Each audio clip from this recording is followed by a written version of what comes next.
know how to buck up three guys panel. Thanks. Thank you very much. Thank you. Ladies and gentlemen, that one right here. Listen, until we play the song, you're not officially here. So you can stay there all you want, but you're not officially here. What song are we playing? We're gonna play. It sounds like we're picking up the police scanner and the monitors. I got a 1090 over. I say let's go right into our Misha song. We've got a creeper in the fake bushes over there. So let's just do it. Let's just make you actually physically exist. Are we ready? You don't exist yet.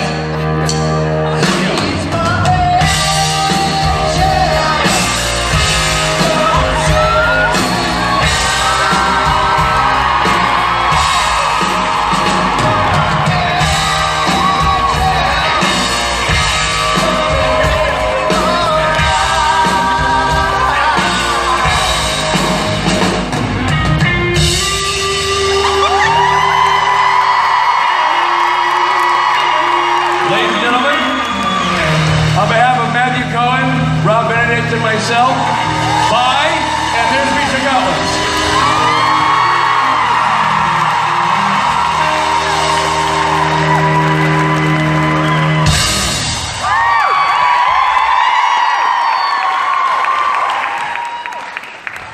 Matt, you said, they said, what's the hardest part about your show? Was that your question? Yes. And you said the preacher and the doctor stuff? Yeah. Isn't that all of your stuff? Yes, it's all hard for me. Gotcha. Just wanted to be perfect. There really is a police scanner going. Hey guys on the right.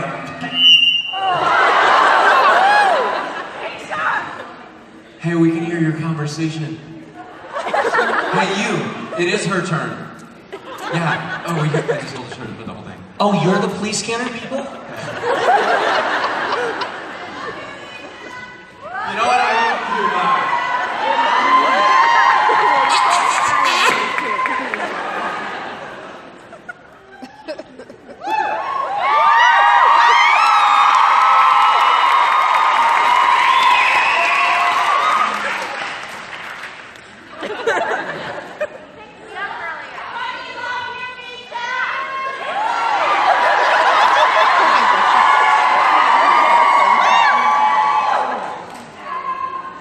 Hello, everybody.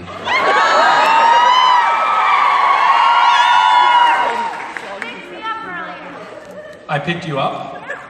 During a photo op. I doubt that. And she's like, I would never do that.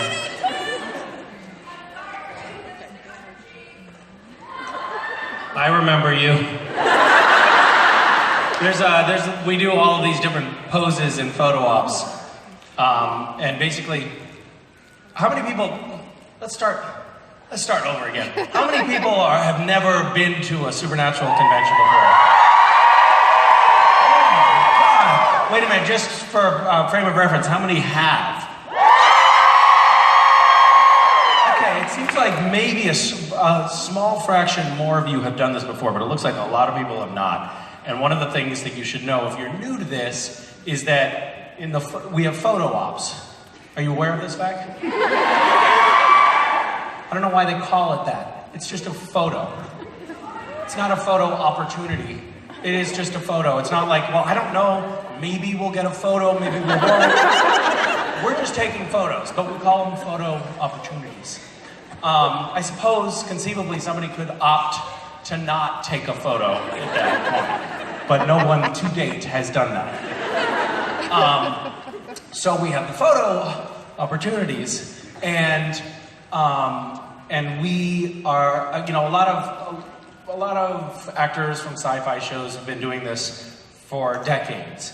And typically they will sit in a chair and you will stand on the tape mark next to them and ideally not touch them.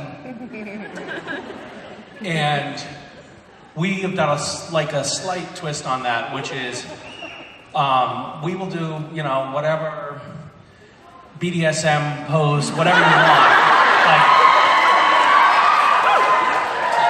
There is pretty much, I guess I'm trying to think if there's anything that we have said no to. I think like actual penetration, we generally. Although now that I mention it, I think we may have actually done that too once or twice. Yeah, so it's pretty much whatever people say, and it's like, you know, we've given up all hope of having any kind of self-respect or dignity. You know, somebody will come in with like, you know, some moose antlers and, you know, for Jared and tiara for me, and they'll be like, hey, Misha, would you mind like riding on Jared? And we'll all look at each other like, sure, we'll do that. Yeah. We're successful actors. We'll do that. This tangent started for a reason. Yes, it was you, young lady, who screamed out, sorry about the lipstick. So, one of the things people say is, could I kiss you on the cheek? And usually there's a split second in which I process who they are and what color lipstick they have on. Because if it's like really bright lipstick, chances are they're gonna just like latch on like a succubus onto your face and get lipstick all over the place, which is what you did. If I'm not mistaken. And I think typically those who have no lipstick on whatsoever do a little air kiss and make no contact whatsoever. So it's like a warning sign. But I didn't have time. I saw you coming, and I was like, oh no! And then you got me, and then everybody rushed over with like cleaning things and medical gauze and stuff like that. Anyway, the prognosis is everybody thinks I should be fine. So I can't really see you, and I don't know whether you're crying or how we're doing. We're good. We're good. Yeah.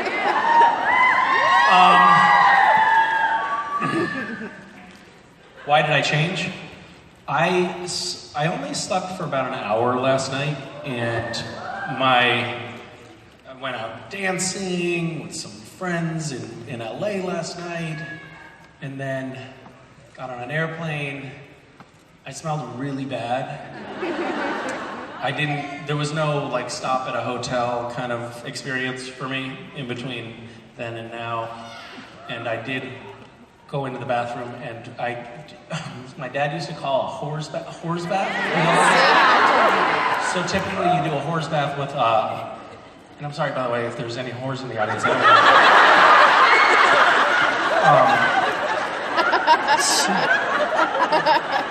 Sorry, we'll use a more PC term, a prostitute's bath. And typically you use like a washcloth or a sponge or something. I don't know why I'm addressing you. I'm like, you know what I'm talking about, obviously. I did it with the paper towels in the bathroom here at the convention center. Like I took off my shirt and I did a bath. And I also changed my shirt because I'm generous to other people. Yeah. Great, okay. Yeah, speaking of taking off my shirt, so I have...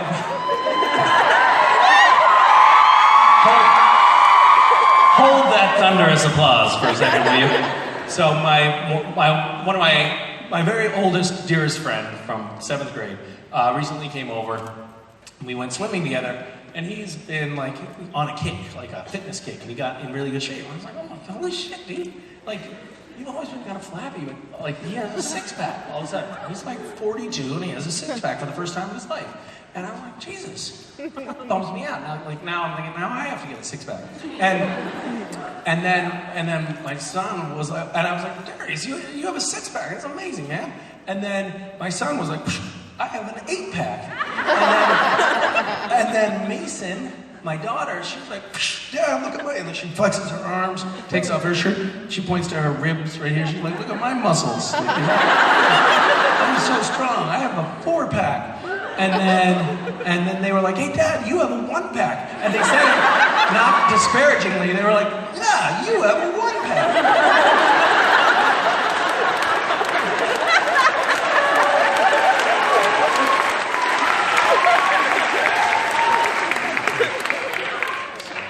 Let them play for a week outside.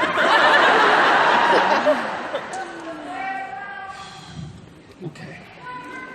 What? I'm perfect.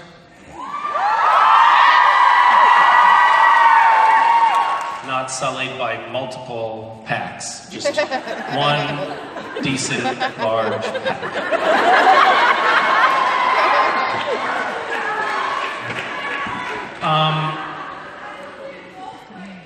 What? Never mind.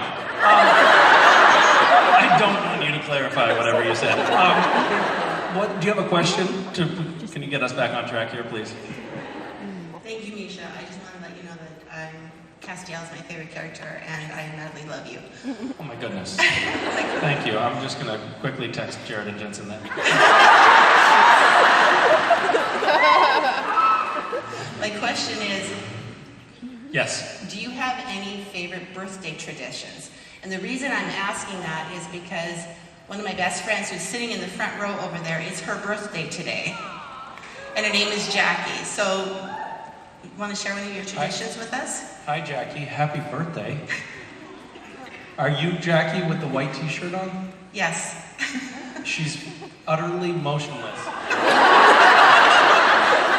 I think she might currently be unconscious. She's still sitting up in her chair, but she's utterly motionless. Oh, a slight shake of the head like this.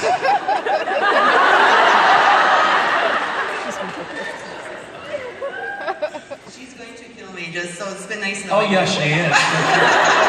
That I'm certain of. Well, Jackie, happy birthday today. Birthday traditions. Yeah, we do birthday spankings, birthday stripteases. Birthday traditions. You know, we're not really that big on birthday traditions now that you mention it.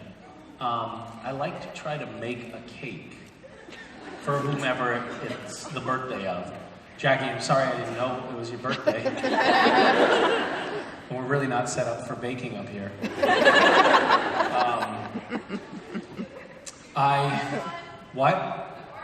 We could order a birthday cake. That would be impressive if it came in time, because it's kind of late in the You do? Has it yet been compromised in any way? Is it mostly intact or completely intact? Is it for somebody's birthday?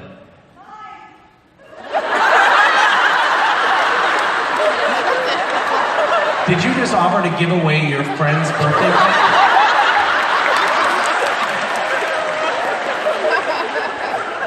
It's times like these when you know who your real friends are.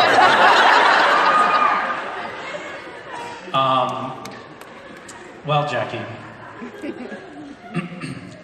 I put my mother's birthday in Gishwiz this year, the scavenger hunt.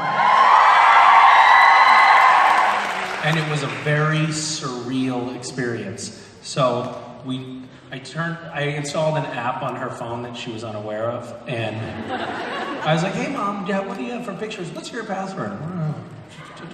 And then put a tracking app that drops pins wherever she is, which I can turn on whenever I want.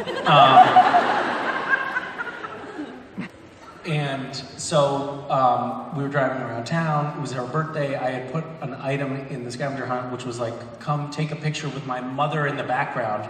And I was sort of imagining like nature photography, like somebody like doing a selfie like this with my mother, a distant silhouette in the background, you know. And so we were driving around town, and this app was dropping pins randomly. We drove past this little park, and it dropped a pin, and then we went to buy some buckets to go blackberry picking, and I was like, where should we go? Oh, I know, there's that park. We should go blackberry picking at that park.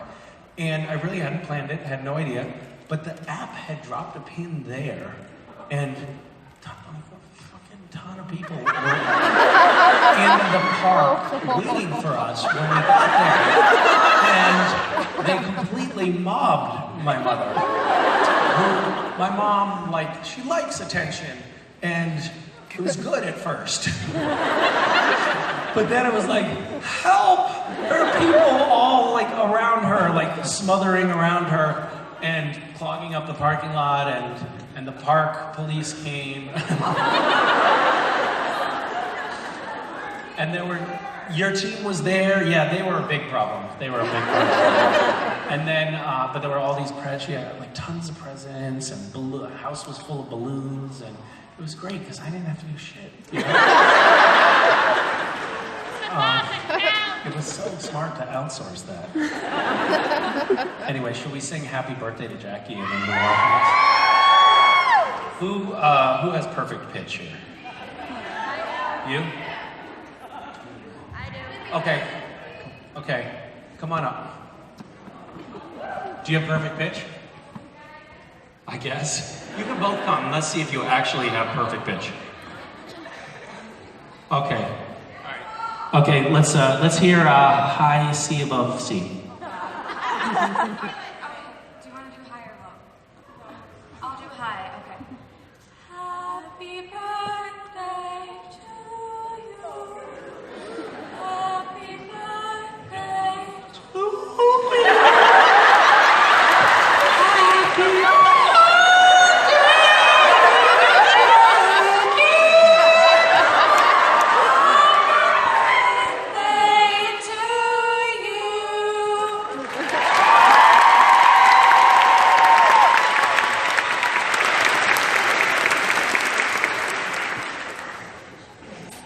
Castiel could never do that.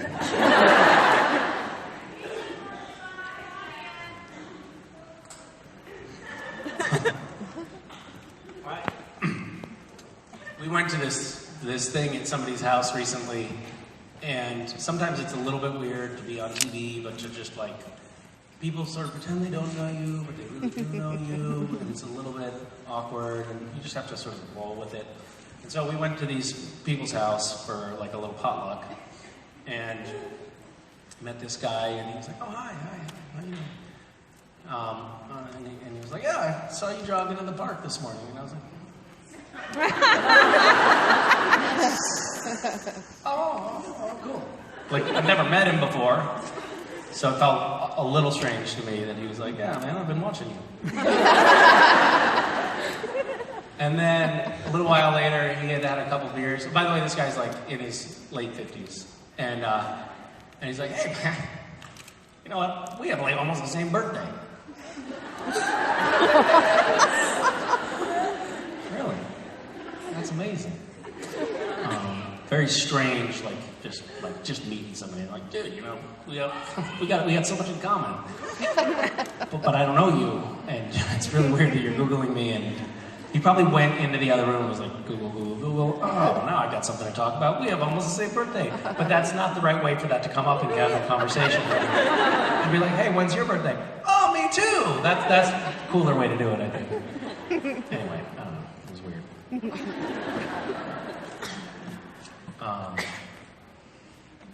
Are we doing like questions on both sides of the room? Wow, this is advanced. Hi, I just wanted to tell you that you smell amazing in your photo op, so you don't need to worry about the shower. Thank you very much. So do you have diminished olfactory senses? Apparently, I guess I must. Yeah. I'm videoing this because my daughter's being a brat, so I'm going to make her jealous later. You've sort of been fighting with your daughter all day, haven't you? Yes. Yeah, because we talked about this in photo ops, if I'm not mistaken. Yes. Yeah.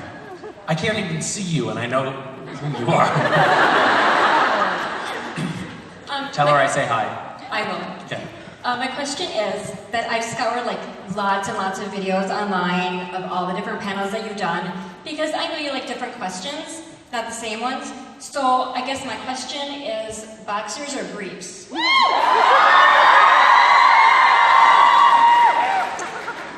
Thank you for that very insightful question. I have sort of an evolving relationship with underwear styles. So I've gone through a lot of different phases. My first phase in high school, like where I really started coming into my own and developing a real opinion about this sort of thing, I was very adamantly a boxer person. But actually, as it turns out, boxers are really stupid because it's like wearing a giant pair of baggy shorts under your pants, and they bunch up, and they're uncomfortable, and they're sweaty, and it's just like, it doesn't make any sense. So I got older, I got more mature, and I moved on to tighty whities because I was like, this is what grown-ups do, you know. And then I went through a little phase where I was experimenting with what's known as the boxer brief, which is sort of like a tighty whitey, but it's longer like a boxer, and it sort of gives you the feeling that you're still youthful, but you're basically an aging person. But the problem is I have like really big legs, and so I would find that if they were the wrong length, they would roll up and become like this weird little like rolled up bikini on me. So I needed to get so now what I do is basically I wear like very long boxer briefs most of the time that are essentially like wearing long underwear under my pants, and I'm extremely sweaty all the time. So I'm actually glad that you brought this up because I should reevaluate my underwear philosophy. But I should tell you another thing. Richard Speight Jr., not the senior. Okay, this is what happened. So I spilled soup on myself in my trailer on the set of Super Dad. It was lunchtime. I was wearing my Castiel wardrobe, and I spilled soup on myself. And what? Smooth move, thank you. So I spilled soup, and I spilled enough soup on myself that I had to take my underwear off. I had to take off all of my clothes, and I had to take off my underwear. I got a new wardrobe, brought me a new set of clothes, and I left my underwear, I guess, on the floor or something like that. And the wardrobe, Kelly from Costumes came and scooped up all the clothes, including the underwear, went back, washed them, and then she was like, "What the fuck is this?" Orange underwear. Or bright orange underwear. And she brought them to the only obvious answer, which was to Richard Speight. She was like, and left them in his trailer, like, "Richard, yep, here's your underwear." And then Richard came out like, "What the fuck is going on? Who's leaving underwear in my trailer?" You know, it's not cool. So to this day, this was 5, 6, 7 years ago. It was a long time ago. In the AD trailer, my underwear are hung up on the wall. And this led to a whole thing where, Richard Speight said then, like, Misha wears orange underwear, and then people mailed me orange underwear. And then I had, like, this embarrassment, well, even a single pair is an embarrassment of orange underwear, but I had a really embarrassing embarrassment of orange underwear. And for some reason, it has now become a thing for me, and it's like a good luck thing, and I only wear orange underwear. I actually don't know if that's true. I want to confirm. Yeah.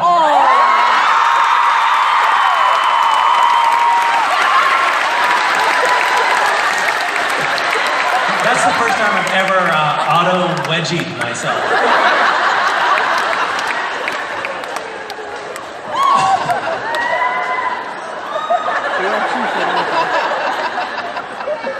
Bet you didn't think I'd go on such a long tangent, did you?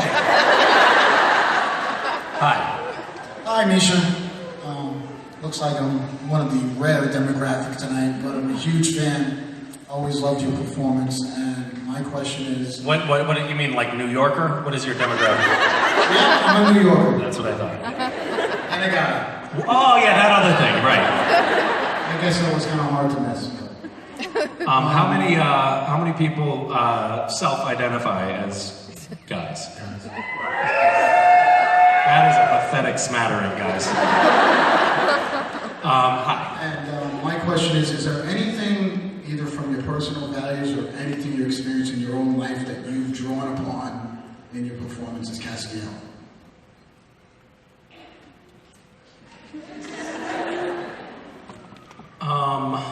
That's an excellent question.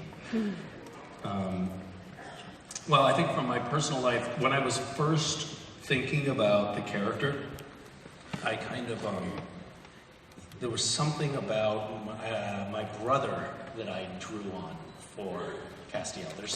My brother can have this very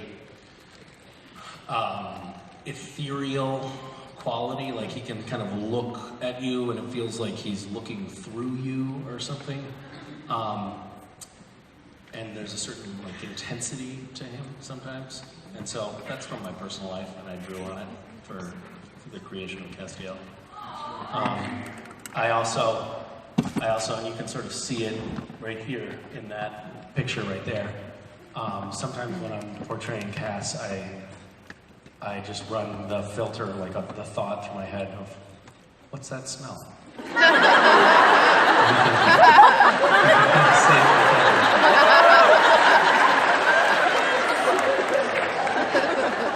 Yes. At a previous convention I was at, someone made you disturbingly aware of all your ums and uhs and word fillers. I don't do that anymore, though. I'm pretty sure you did a couple times. So, can you try to go to the rest of this panel without using ums or uhs? Nope. That was truly is what I was saying there. Just the got stuck in my throat. It was a truly horrific experience for me because somebody pointed out to me that I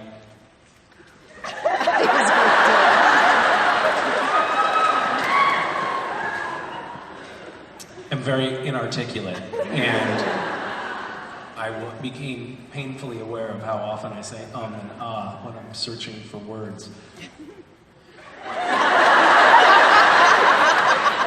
And it really derailed an entire convention panel, so thank you for bringing up that traumatic experience.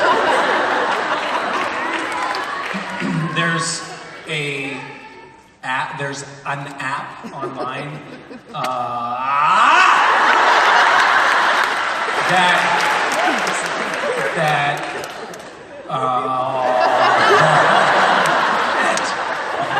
that removes all of the words and leaves just the breaths and the filler sounds, the ums, the ahs, the ers, and the inhales. And there appears to be a direct correlation between the number of ums and ers and ahs and how stupid the person talking is.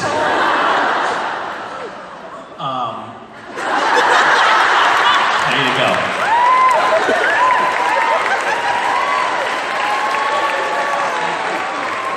Hi.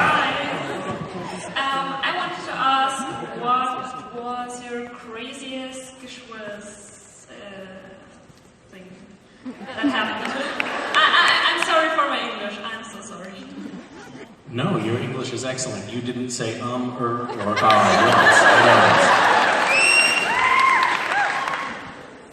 This year or ever? Ever.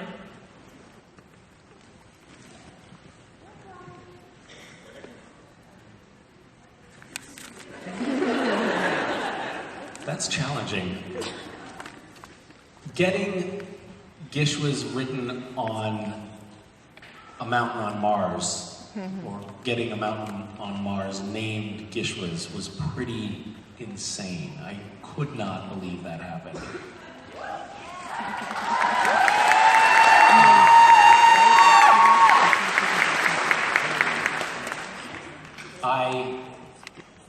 I took a true perverse delight in, we had this item which was take a fully decorated Christmas tree and have it float away on helium balloons.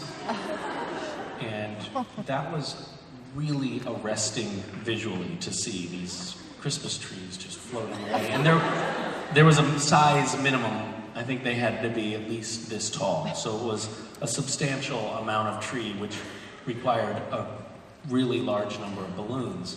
And there were a few airports that were closed because of Christmas trees in the airspace, which I was kind of proud of.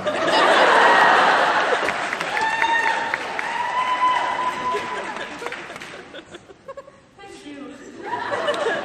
We had some amazing things. This was a great year.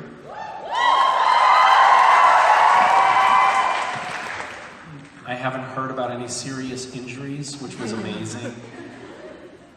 I haven't heard of any arrests from this year's hunt, which is a first. No court-martials, which have also happened.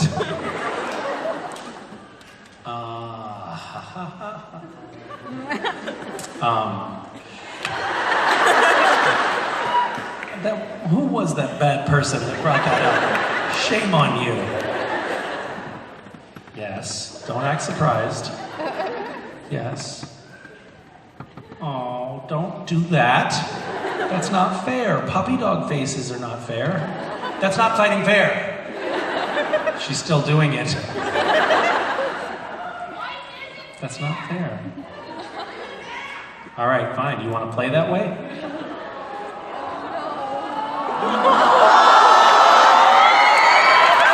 She held on, though. She's good. She's a fighter.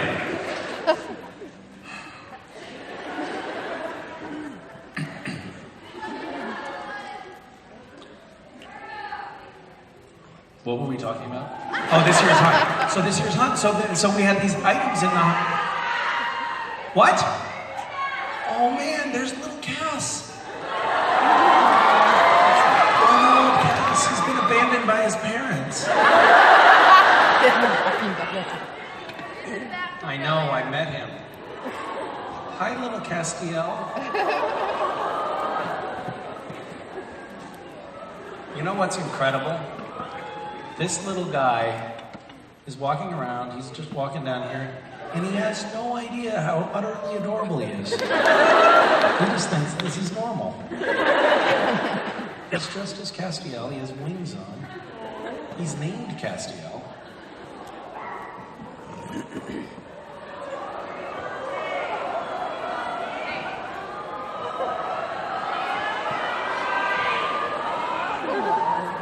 Hi. Are you a bird? Are you a bird? Can you fly?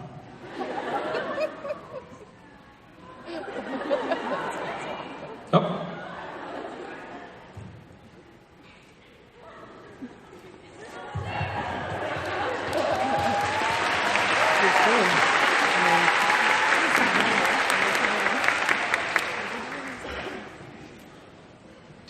Did Rob tell you about the item that was related, the stroke item? No? Yes? He did? No.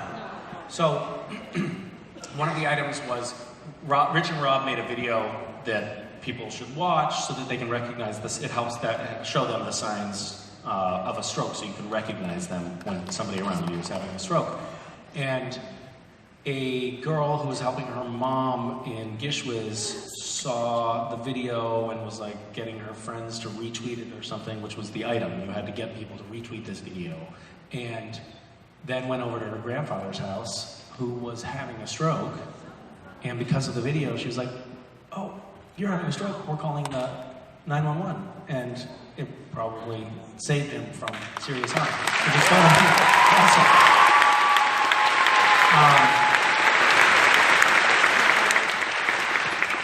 Yeah, we had a good year for doing some good things. We raised so much money for those Syrian refugee families. I think we're at almost $220,000.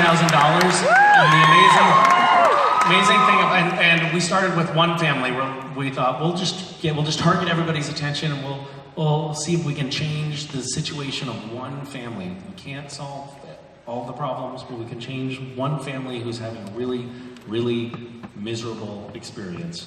And then the floodgates opened, the Gishwiz floodgates opened, and it was like, oh, we have to find another family. Like, we have enough money to take care of this family for the next 3 years. Get them into an apartment, get them food, get them housing, get the kids in school. We had enough money for that family for 3 years, and then we added another family, and then we had enough money for them to get housing and medical attention and get the kids in school for 3 years. So we added 2 more families, and now we have enough money that we're looking for another family to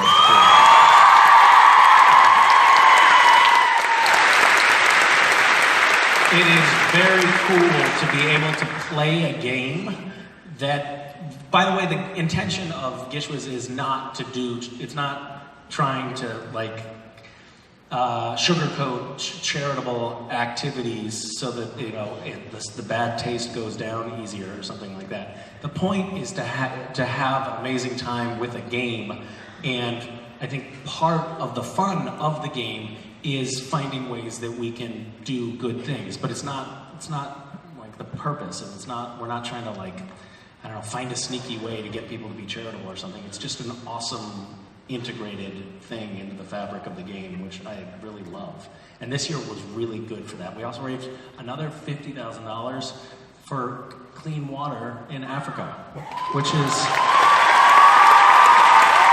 amazing.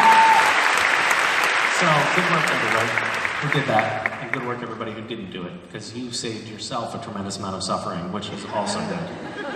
So, it's a win-win across the board. Hi. First off, I just want to thank you for existing, because I do think that the world is a way better place because you're in it.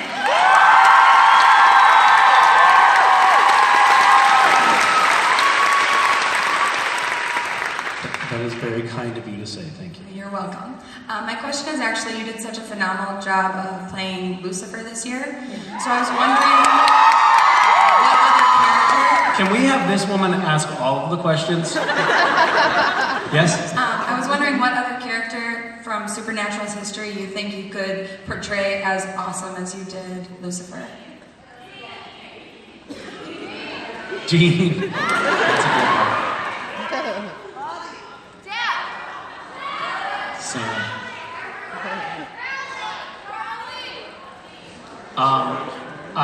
I think I could play, I mean, any of them well. Probably.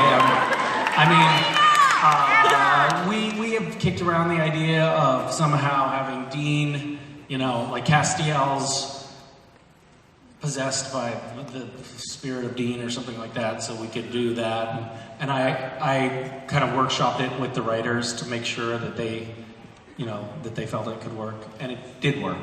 Because I was like, I can show you. It was like, hey, damn. Damn, I can't find the Demon Knight. And the writers were pretty impressed. Yeah, it was pretty cool. This was a couple years ago, and I remember distinctly Adam Glass being like, man, that was so weird, because it was like, I was looking at Castiel's face, but it was just so clearly Dean.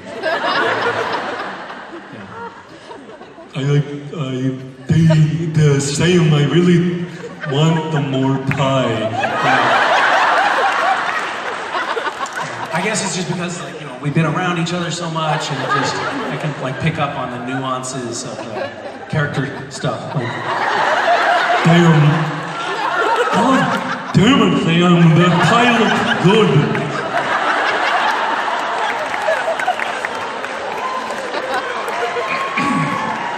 If you guys, if anybody happened to be, you know, videoing that, you can just go ahead and don't post that on Jensen's social media feeds. Hi. Hey, I actually flew 14 hours from Israel to be here. Oh my goodness. Mostly because of you. What? Yeah. Well, we're very glad that you made it. Have you been here before? No, never. Like really? in the US or in Yes, the in the US. In the US, I've been, yeah. Okay. For my bat mitzvah. For your bat mitzvah? Yeah. When I turned 12, yeah. Why did you come to the States for your bat mitzvah? I would think that you'd have the technology to run one of those in Israel. I don't know, because it's cool. We flew to Orlando. Oh, that is cool. Did you bring all of your friends too? No? Only my parents. Oh, that's not so cool. You're welcome back to our country. We're very happy to have you here again. How long are you here for? It's my last week. I've been here a week already. Nice. And are you just in this area, or are you going to Chicago and New York? I've been to New York, Orlando, New Haven, and Washington. Awesome. Why New Haven? Why New Haven? Because I want to go to Yale. Yeah, that's what I thought you were going to say. Smarty pants. Yeah. So are you doing the college tour? Is that part of your trip? Yeah. You went to Yale and you went to Columbia? No.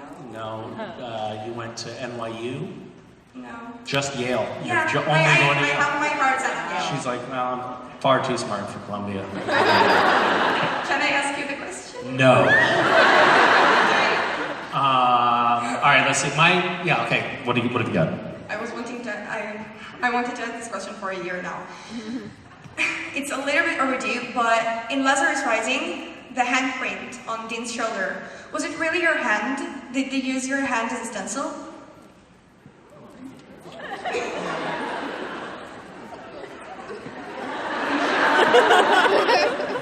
Yes, they did. That was actually, that was my first episode on the show, and at the time, they didn't think that I was going to be on the show for long. So there's a little bit of a different attitude. They treat actors a little bit differently when they're just coming and going. It's sort of like, frankly, they treat us as, the actors that are guest stars that are just going to be on for a short while are treated as disposable, essentially. And so what they did is they actually put my hand in a hot furnace until the blood inside my hand was boiling and blistering. And it was so hot that when I touched his skin, it transferred a burn to him. So that's how they did that. That was earlier on in the show. That was only season 4, so a lot of the computer, CGI technology wasn't where it is today. So they were doing a lot more of that kind of stuff. I've actually had a complete hand transplant since then. So I can't feel anything. I can't feel anything in this hand. Was it this hand or was it the other one? There you go. Yeah. Thank you. Yeah, so but a little sort of behind the scenes information about how we do some of the makeup and stuff on the show. Does he still have that scar? It kind of went away, didn't it? Yeah. Did he get plastic surgery then? Yes, he did. That's what it was. He had a skin graft. It's funny, actually. You guys don't know this, but Dean, he had that handprint on his shoulder, and what they did, because that's like a very prominent place, and you can see it a lot, like whenever you are wearing a tank top or something, you see this handprint scar, and that's pretty weird if you think about it, it looks like you were touched by some weird monster, right? And then, for poor Dean, everybody was asking a lot of questions and stuff like that. So what they did is they did a skin graft, and they took a piece of skin that's like this, that looks just like that, off of his right butt cheek, and they grafted it onto his shoulder. So now he has a handprint, mark on his butt, but it's not nearly as prominent. So, pardon me? Okay, that felt like a non sequitur. Thank you. Hi. Hi, Misha. I'm sorry if my voice is shaky, but this is my first convention, and I saw my name up there. I was like, thanks, Jesus. Baby Jesus got involved here. That's amazing. Yeah, it was pretty amazing. Can I just sidebar for 1 second? So somebody recently said whenever I was Castiel, they were like, well, I should be laughing about this. Well, you know how, whenever you're Castiel and you touch Dean's shoulder, you touch Dean on the right shoulder, but whenever you were possessed by somebody else or a human, you touch Dean on the left shoulder, right? And I was like, oh yeah. And they said, was that in the script, or was that director's choice, or is that just actor's choice? And I was like, no, that's across the board, always in the script. Not in the script. And she walked away when I was like, I had no idea. So I think that woman still thinks that is true. But the truth is, a lot of the times, it's like, wait a minute, we don't know, nobody on set can remember how to do these things. So wait a minute, when we're teleporting, what do I do? Do I touch you on the forehead? No, that's healing. touch you on the shoulder. So a lot of times, like, we do the I'm gonna knock you unconscious move when we're trying to teleport or trying to heal somebody, or I'm doing the, you know, suck a demon out of you move when I'm trying to heal you. So Cass is actually like screwing stuff up all the time because neither myself nor anyone else on the crew can remember what we're doing. Hi again. Hi again. Okay, so my question Yes. is, you know, a little weird, but I mean... It's your first con, what the hell, why not? I mean, yeah. Live it up. So, my question is, why are Cass's lips so chapped? Like, can we get some EOS or baby lips up in here? Like,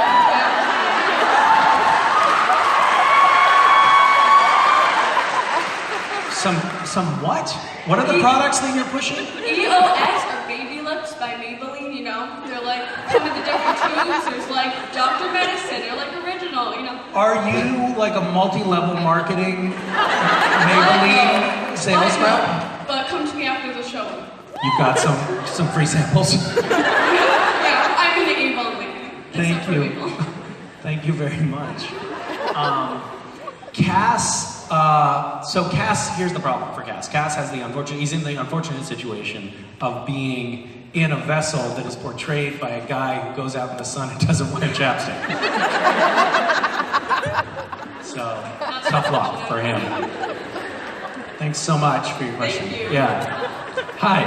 Hi. Okay, so I just want to say that you have helped me through so much in my life.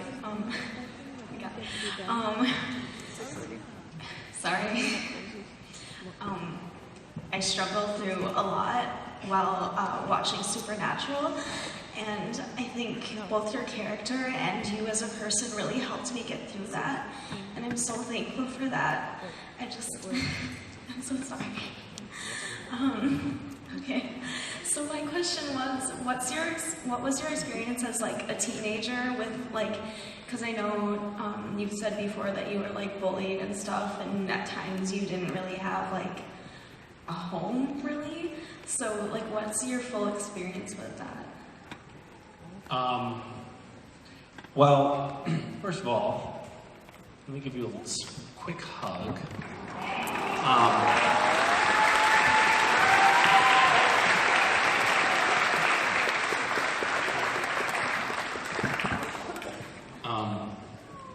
It's okay. I'll go back this way. I've discovered that I've stranded myself down here.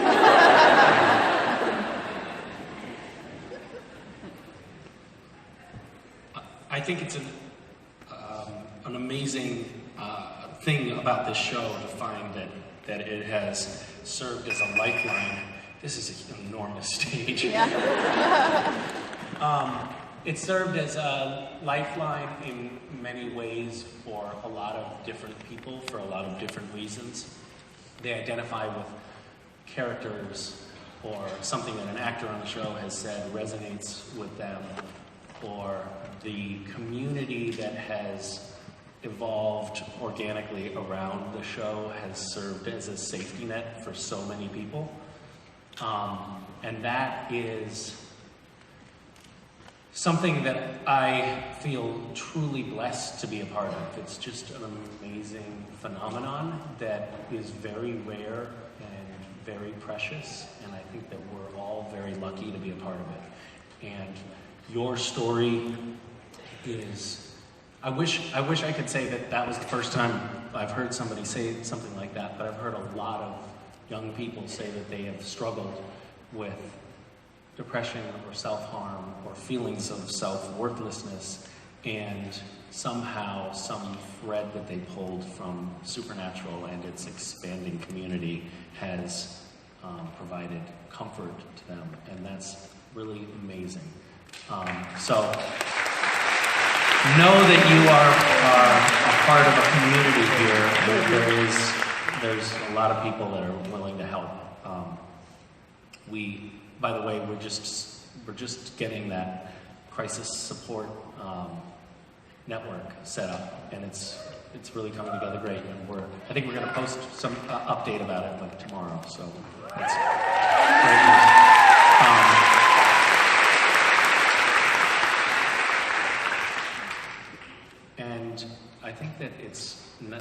very common for people to struggle.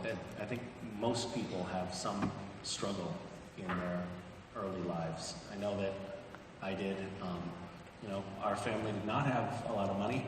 We were homeless a lot and struggled with some of the issues around poverty. But we had a very loving nuclear family that was very important to me, and I think that was, you know, that helped me a lot get through hard times.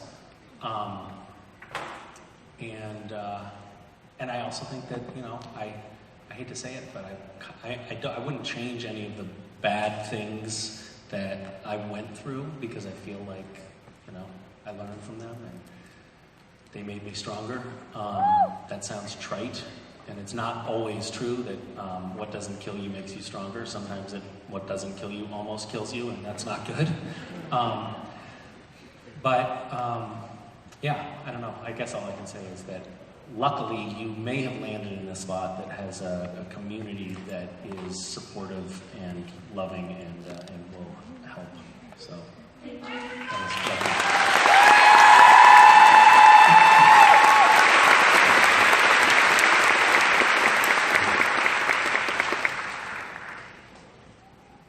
Oh, and you have somebody that loves you right there. That's nice. Hi. Hi. So in Seattle, you sold Girl Scout cookies, and in Phoenix, you bought us pizza. So what's next on the Misha food tour? I see what's happened. Now it's like, oh, that was a shit panel. He gave us nothing. I skipped lunch because I assumed he was going to bring food. Last time I go to a Misha panel. I don't know. We didn't even get a cake for poor Jackie. Sorry. Do you have any ideas? Cannoli's good. Do you have a good cannoli? Do you have a line on a good cannoli dealer? Only back in Idaho, where I'm from. Okay. So if you want to fly it in. Okay, great. So I'm now like chartering a jet full of cannolis trying to rush it in time for Jared and Jensen's panel. The cookies my kids made, those were delicious.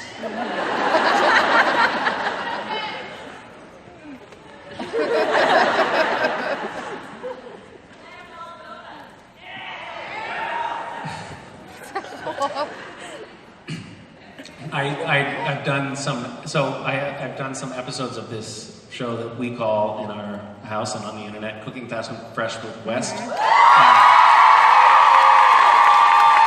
And it's basically, for those of you who haven't seen it, it's basically my son like grabs whatever off of the grocery store shelves and then makes a catastrophic mess in the kitchen and cooks it all together in some horrific poisonous concoction that I then pretend to enjoy.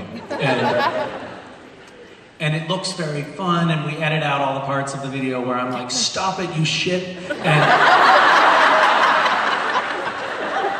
And everybody posts, like, oh my God, you're the best dad ever. I'm totally gonna do this with my kids. And you know, people always do that. People always post like, oh my God, I'm gonna totally do this with my kids.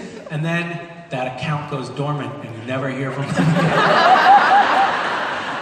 And I know what's happened. They've gone through a similar experience, and it's been very traumatic for everybody involved, and they're no longer speaking to their children. This initially started because my son is very sort of independent and strong-willed, and we'd go to the grocery store, we'd go shopping, we'd come home, and they'd be like, what the fucking ham hock? Like, we don't eat pig's feet, what are these doing? And like, we just have these weird items that we had never even noticed on the grocery store shelves in there. Or like fluorescent colored candies in like the big super packs. I'm like, I don't actually know how they managed to get checked out.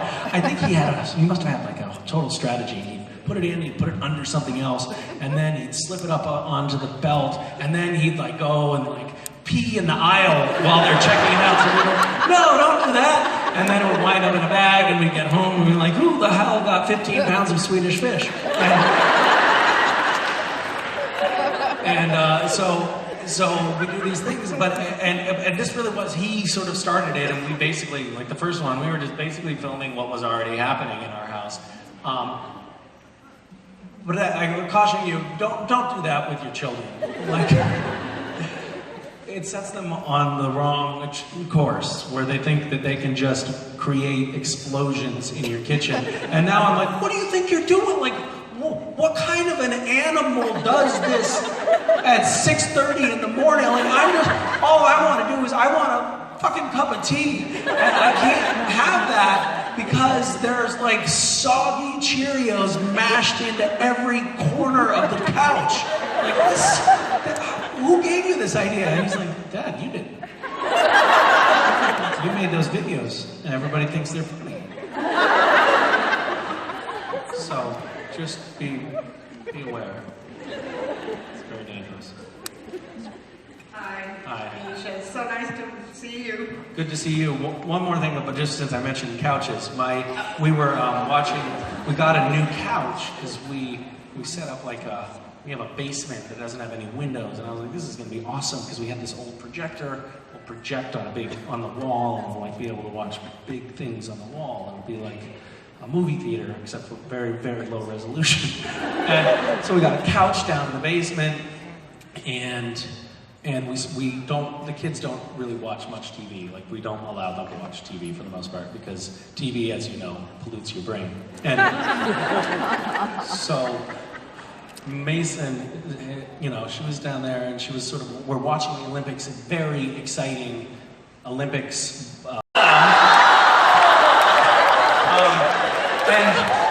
And this was all because we don't allow them to watch TV, it turns out. Because she was so excited to be watching TV that she didn't want to go to the bathroom. So she was like, I don't want to miss, I'll miss some TV, and there's such precious little television time. Oh, hi guys. This is an unfortunate glimpse into a Misha panel. We don't normally talk about stuff like this. That's weird that you're there. That's exactly how I imagined your house was. Note to self, don't sit on the couch. How long have you guys been there? A while. Okay, good. So yeah, there you go. Anyway, it was a mess, but we got it all. She went up to the bathroom, and I was like, I carried her like up to the bathroom, and I was like, Mason, finish on the toilet. And she was like, okay. But first I gotta wash my hands. And then she peed all over the floor while she was It was great. It says a lot about Mason, about television. About television, yeah. About parenting. About parenting. Was Mason's answer the same as Wes when you said, who taught you how to poop all over the furniture? You did, Dad. You made those videos and people think they're funny.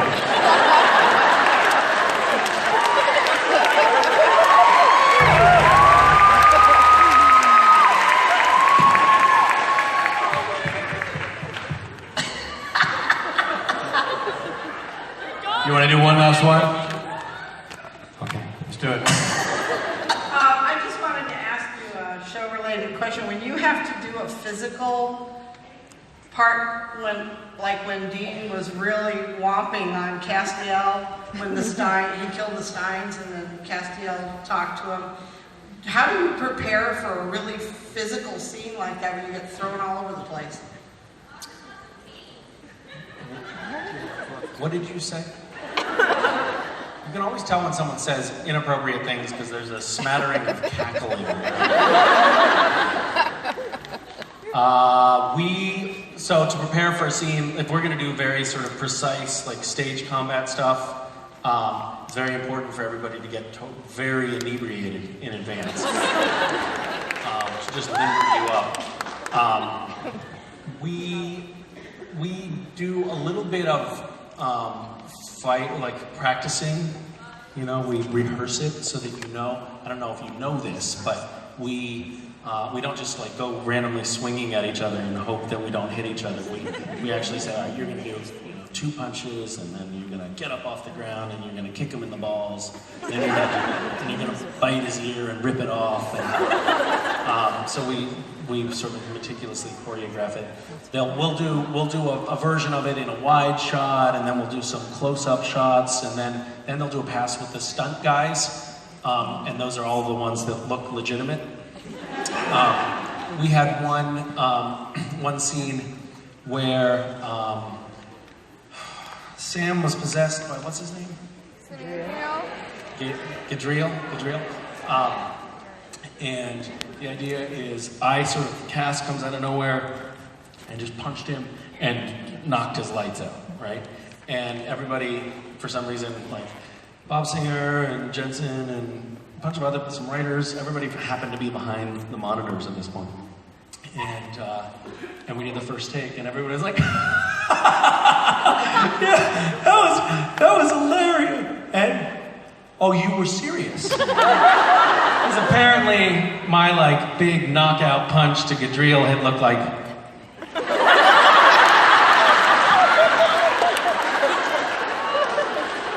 So that was a slightly sobering moment for me. I mean, they really came out like, you got it. That was. Oh. My bad. Thank you. Great story, man. Home run. Don't! Misha Collins, how has this year in Minneapolis compared to last year in Minneapolis? Are you enjoying this year better?